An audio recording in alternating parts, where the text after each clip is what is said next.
The sun had barely grazed the horizon when I first sensed the shift in the neighborhood's atmosphere.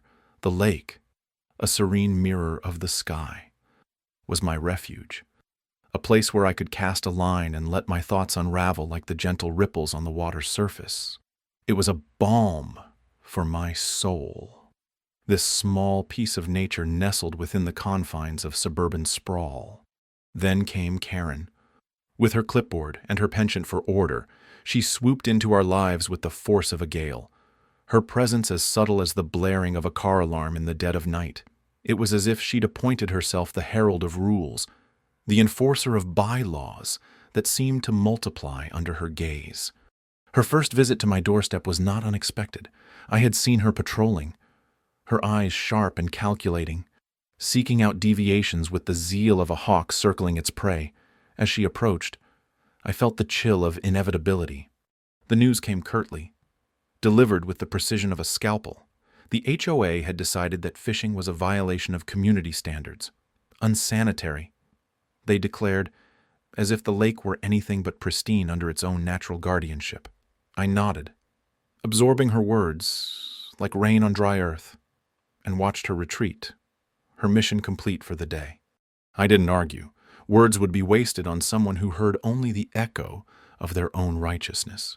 Instead, I returned to the lake later, walked its familiar shore, and let the tranquility soak into my bones. There was a timelessness here, an unspoken promise that the world might turn. But some things remained immutable. I wouldn't give this up so easily. Petty fines began to arrive, paper harbingers of bureaucratic disdain, each notice as impersonal as the last. I paid the initial ones, considering them the price of peace, but each letter felt like a pebble dropped into my life, the ripples of resentment spreading silently, unbidden. I watched as Karen's influence grew, her vision of order imposed upon flower beds and fences, each mandate delivered with the certainty of a prophet. It was amusing, almost, how a single person could weave themselves so deeply into the fabric of communal life, a spider at the center of an ever-expanding web. And yet, for all her efforts, she never saw the irony in her own entanglement. The lake was still there, indifferent to her machinations, a steadfast reminder of the natural world's quiet defiance. So I let her be, let her revel in her victories, however hollow they might be. Meanwhile, an idea began to form. Like the first hint of dawn on the horizon, it was simple, really an act of quiet rebellion, a gentle turn of the wheel that would shift the balance. I would donate the lake, turn it into a sanctuary that even Karen's fervor couldn't appropriate. I imagined her face then, the dawning realization that her fines were mere whispers against the roar of a larger, silent change. I felt no malice, only the deep satisfaction of knowing that nature, in its infinite wisdom, has a way of setting things right. For now, I waited, content to let the lake reflect my intentions, as patient as the earth beneath our feet. The fishing pole lay in the corner of my garage, a relic of simpler times. As I sat at the kitchen table, sifting through yet another letter from the HOA, their relentless missives, a parade of absurdity, had become a fixture in my life. This one, printed on paper, of such fine quality it might as well have been a royal edict, proclaimed my crime fishing in the community lake, an act as natural as breathing. Yet here, it was branded contraband. The HOA had a way of making the mundane seem monstrous. The citations were stacking up like dominoes waiting to fall, each more trivial than the last. Grass half an inch too high, mailbox slightly askew. The fishing had been the crescendo of my supposed transgressions, a hobby turned into high treason in the eyes of those who relished in the petty power of their positions. I glanced out the window. The lake shimmered under the midday sun, mocking my newfound status as a criminal. It was a place of peace, now embroiled in the seismic tremors of neighborhood politics. Karen, the self-appointed queen of the HOA, had made it her mission to mold our slice of suburbia into her image of perfection. Her vision, though, seemed etched in the fine print of outdated rule books.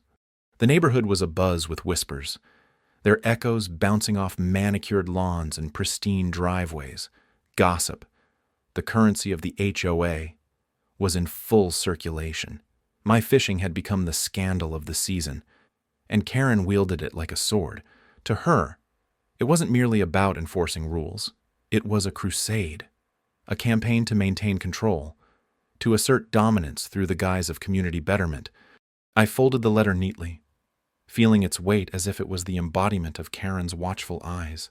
My calm exterior belied the growing resolve within. I was no longer an unwitting player in her drama.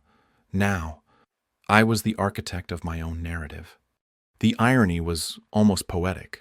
The lake, which I had come to cherish, was a piece of land I held dear, not just in spirit, but in deed. It was a technicality, a footnote in the annals of local real estate transactions. I had bought it years ago, a small investment in tranquility that now promised poetic justice. Karen's zealotry had been met with a quiet act of subversion. The lake was my canvas, and I was about to paint with bold strokes of irony. I had donated it to the local fish and wildlife organization, a gesture that transformed the private waters into a protected sanctuary, a place where the rules of the HOA had no jurisdiction. The whispers would morph into uproar. The HOA's coffers would bear the brunt of Karen's overreach. For now, they would find themselves paying for permits, upkeep, and conservation fees, thousands, turning the tables with the click of a pen. I stood by the window, the lake now a symbol of quiet rebellion. The fishing pole may have been relegated to the garage, but my spirit was fishing for something more profound: change. The ripples of my actions spread across the water, promising a future where absurdity gave way to sanity, and where the tranquil surface hid the depths of resolve beneath. The morning air was crisp, tinged with the scent of pine and possibility. I stood at the lake's edge, the water mirroring the sky's canvas of azure and whispers of cloud, a serene amphitheater of nature, now playing a symphony of transformation, my own secret concert of quiet rebellion. It started with a letter. The crisp, white paper delivered its tidings with a precision only a bureaucrat could muster. Fined for fishing. An irony, considering it was my fish to catch in the first place. The HOA, with its penchant for myopic control, believed otherwise. Their latest decree? A testament to their overreach, an attempt to convert enjoyment into a ledger entry. I smiled then, a private gesture as I folded the paper. I knew my way around waters deeper than this. I was patient, like a fisherman, waiting for the right moment to reel in my catch. Documentation was the first line of defense. I became a chronicler, capturing each detail, every transgression, a silent observer, gathering evidence like autumn leaves, building a mosaic of indiscretions. My camera became an extension of my intent, framing each injustice in stark relief. The HOA's missteps were unconscious, and myriad rules bent and broken in plain view. Their hypocrisy, a bloated leviathan, lay exposed beneath a thin veil of authority. I compiled this with the precision of a watchmaker, every moment documented, every inconsistency noted. The lake, however, was the keystone of my plan, quiet and unassuming, yet brimming with potential. It was more than water and fish. It was a symbol of freedom, a canvas for my retribution. The subtlety of my counter lay in its simplicity. I donated the lake to the local land trust, a gift wrapped in layers of irony. The ink dried on the agreement, a legal transfiguration that transformed private to public. The lake now bore the distinction of a protected sanctuary, and with it, the rules changed. The HOA found themselves shackled by the very chains they sought to impose on me. Where once they dictated, they now had to abide. Poetic justice, sweet and satisfying. Their own bylaws turned against them, demanding preservation fees, maintenance costs, compliance with environmental standards, thousands of dollars, siphoned from their coffers like water through a sieve. I watched the first meeting after the transition with a quiet satisfaction. Their faces were a study in disbelief, a tableau of consternation. The irony was exquisite. They had tried to cage the bird, only to find they had freed it instead. The air was charged with unspoken tension, a singular moment of realization, where control slipped through their fingers like sand. I stood, an inconspicuous spectator, blending with the backdrop of nature's quiet splendor. A singular line of dialogue punctuated the silence, offered by the HOA president, her voice taut as a drawn bowstring. "We never saw this coming." I let the moment linger, savoring the irony, my silence. A testament to their failure, I turned away, leaving them to grapple with their new reality. The lake glistened in the sunlight. A testament to change. I walked away, the crunch of leaves underfoot a symphony in itself. As I distanced myself from the scene, I reflected on the outcome. A small act of defiance had rippled outward, transforming the landscape in ways they could never anticipate. My quiet rebellion had become a storm, reshaping the very essence of their power. And so, the lake remained, a testament to the fact that sometimes the best revenge is simply to let the waters run free. The tension in our little community ripened like a fruit left too long in the sun. The air was thick with suspicion, whispers crackling through like static electricity before a summer storm. I watched from my porch, the lake shimmering with the late afternoon light, a tranquil canvas for the chaos blooming beneath the surface. The HOA had yet to figure out the full extent of their blunder. For now, they were merely puzzled by the curious clause that I had inserted into the deed. The lake, a gem they once brandished with pride, was now a liability wrapped in a riddle. Neighbors began to notice the unease, a tremor running through their daily routines. Fred, who often waved with a nod as he jogged past, had a furrowed brow now, his steps heavier, as though the very ground betrayed him. Each morning, the lake greeted him with a silent reminder of what had been lost in petty battles of pride and principle. The irony was delicious, though I kept such thoughts to myself. The HOA committee, usually so proud of their ironclad rules and swift enforcement, found themselves tangled in meetings, their emails growing more frantic, like a flock of startled birds. The legal jargon they once wielded like swords now turned against them.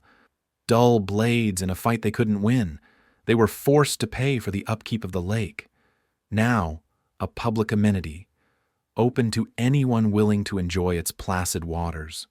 The responsibility was as heavy as a leaden anchor, dragging them into depths they never anticipated. I caught snippets of their conversations when I walked by the community center. Words like unprecedented and unforeseen floated out into the open air, their tones sharp like broken glass. The lake became a symbol, a mirror, reflecting their hubris back at them. Yet, I remained a calm observer, watching the ripples of my quiet rebellion spread further than I had dared to dream. The neighborhood children, unaware of the drama unfolding among the adults, began to enjoy the lake.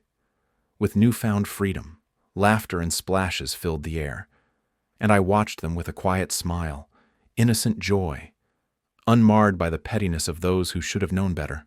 It was a balm to the soul, a reminder of what truly mattered in the grand tapestry of our shared lives. Then came the day when Karen, the very storm that had initiated this cascade of events, approached me. Her face was a mask of strained civility, the undercurrents of our past encounters simmering beneath the surface. She hesitated, a brief flicker of vulnerability disrupting her otherwise firm composure. "We need to talk," she finally said, her voice a brittle whisper against the backdrop of children's laughter. I met her gaze, a quiet understanding passing between us.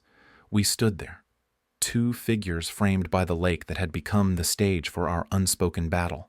There was no need for words, Not now. The lake was my statement, a testament to the strength found in still waters. We both knew it, and that was enough. The evening light began to fade, and as Karen turned away, I felt the weight of her acknowledgement. A subtle shift in the balance of power. The community would adjust, adapt, and perhaps even grow from this. As for me, I was content to watch. Ever. The quiet sentinel. By the lake I had claimed not as a possession, but as a reminder. In the end, it was not about winning or losing. It was about finding peace amidst the storms we create, and the ones we endure. The autumn sun hovered just above the horizon, painting the lake in hues of gold and amber. It was quiet now, the once incessant chatter of the lake's edge, where families laughed and children splashed, had faded into silence, a silence punctuated only by the occasional rustle of leaves in the gentle breeze. I stood at the water's edge, feeling the coolness seep through my shoes into my bones, my thoughts as calm as the glassy surface before me.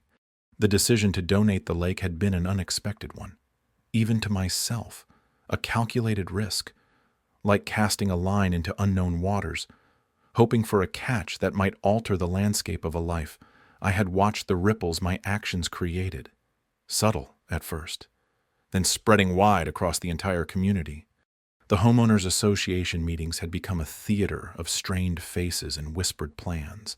They had, of course, tried to challenge my decision, clinging to legal technicalities like barnacles to a sinking ship, but the deed was done with precision. The paperwork as watertight as the lake itself. I had made sure of that. The irony. It was delicious. The very rules they had wielded like a cudgel to batter me into submission now turned against them. They were forced, by the very laws they held so dear, to pay for the lake's upkeep. The cost, they quickly realized, was not insignificant. The dam, the ecological preservation, the liability insurance, all burdens they had to shoulder now. And Karen, the self-appointed guardian of neighborhood propriety, found herself at the epicenter of this storm. Her attempts to rally the others, to paint me as the villain in this tale, faltered under the weight of their collective frustration. The whispers grew louder, not in her favor.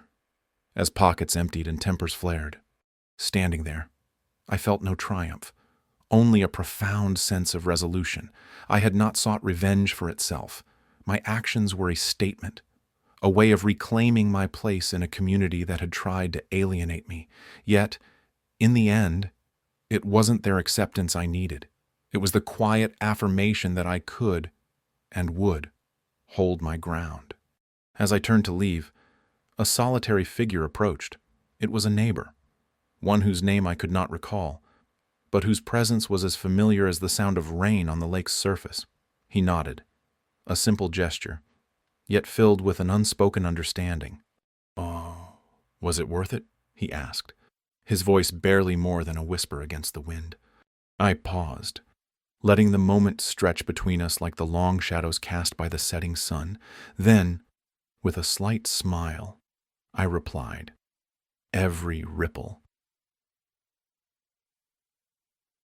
Together, we watched as the first stars appeared in the deepening dusk, their reflections shimmering on the water. The lake was mine now, in spirit if not in name, and with it, the quiet victory of a life lived on one's own terms. The day broke with a gentle mist hovering above the lake, like a dream slowly dissipating in the morning sun. I stood on my porch, coffee in hand, feeling the weight of the past weeks lifting gradually. The lake was mine no longer, a fact that seemed to ripple through the community like the gentle lapping of water against the shore. Karen's reign had been as cold and unyielding as a January frost, her iron grip on the HOA rules suffocating the life out of our little neighborhood, fining me for fishing such a trivial pursuit. A simple joy had been her last move.